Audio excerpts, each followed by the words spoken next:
7 words beat.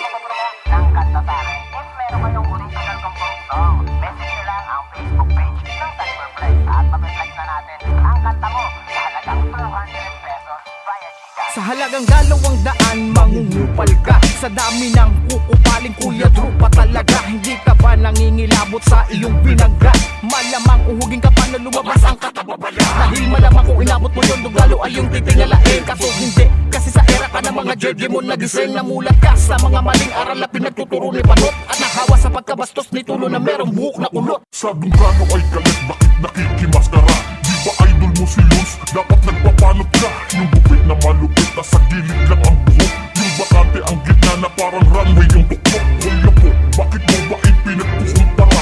Ang alalay ng hari laban sa hari talaga. Under Dunggano siya dati para sa iyong kaalaman. Kung alam na ang history, tsaka mo na kung balikan.